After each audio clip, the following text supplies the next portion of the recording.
What's up, guys? Welcome back to another review. And it's been a hot minute since I've done a review, but I'm very excited to do this review because this is a movie that I have been collecting my thoughts over the past couple days. And though there's half a million reviews out there that you've probably already seen and will have similar thoughts to what I'm about to say about Deadpool and Wolverine, I still wanted to give my thoughts because this is very much a movie that I very much wanted to talk about because I find it to be excellent. Over the past few years, the MCU, this is Deadpool's first introduction in the MCU, along with, without getting into any spoilers, Hugh Jackman and his Wolverine's introduction into the MCU as well.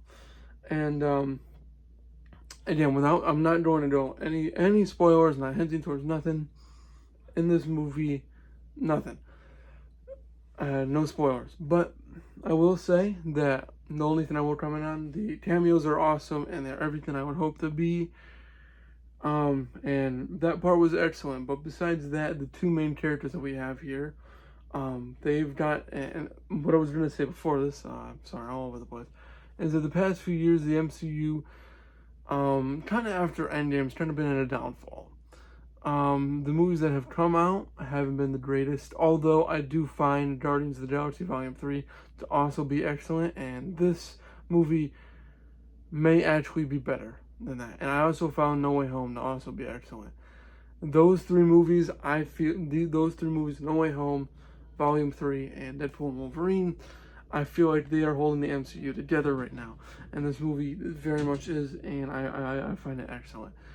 And the other thing that I was going to say here is that these two characters that we see, these actors have been playing them for a while. Specifically, Hugh Jackman as Wolverine. He's been doing it for 20 years now. Deadpool, as far as Ryan Reynolds go, it's been going for, if you count Origins, it's been going for a while. I don't remember when Origins came out, but it was definitely a while ago. And they're just excellent in these roles. I know they're not going to get any, like, performance buzz, but surprisingly, as far as, like, an MCU superhero comic book movie goes, I definitely think they should, because their performance in this movie and their chemistry together is excellent. I would even go as far to say, if they really wanted to stretch it, maybe even give Hugh Jackman, a little Oscar buzz. Maybe not a nomination, but at least Oscar buzz. Because Hugh Jackman in this character, he's just got it down to a craft. Not that Ryan Reynolds doesn't, because his character is excellent too, because Deadpool is technically the main character in this film.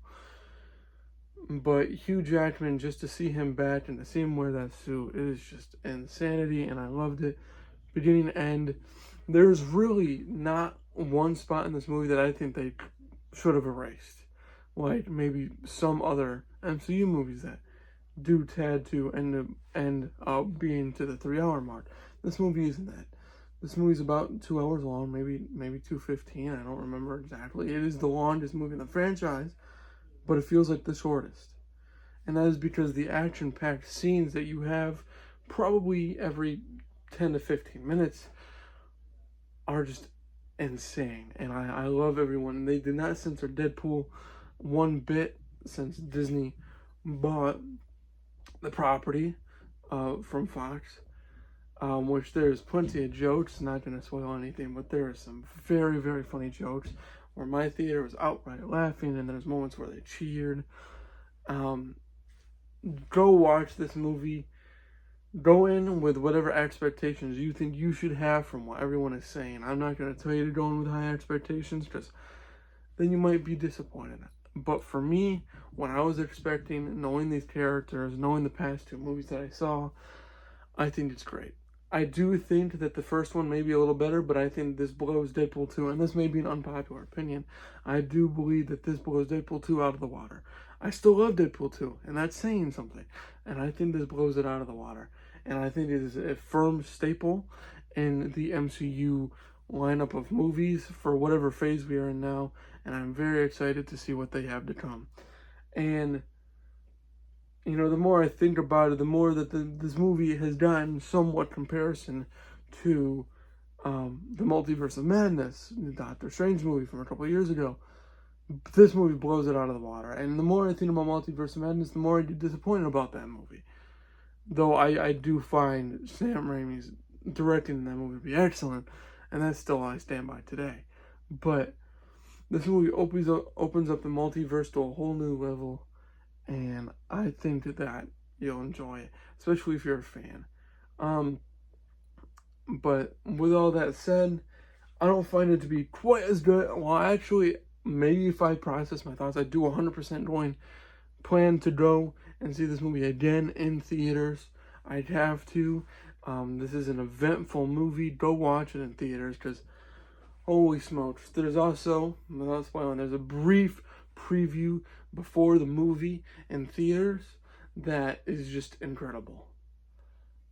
Well, it's not incredible. It's hilarious. I'll put it that way. So it's even worth seeing at the big screen, and I plan to see it again, and maybe at the end of the day, I will think this movie is better than the first. And I absolutely love the first. I do have it up here somewhere, right here. I find this movie to be one of the best comic book movies of all time, if not the best. It is probably my top 20 of all time.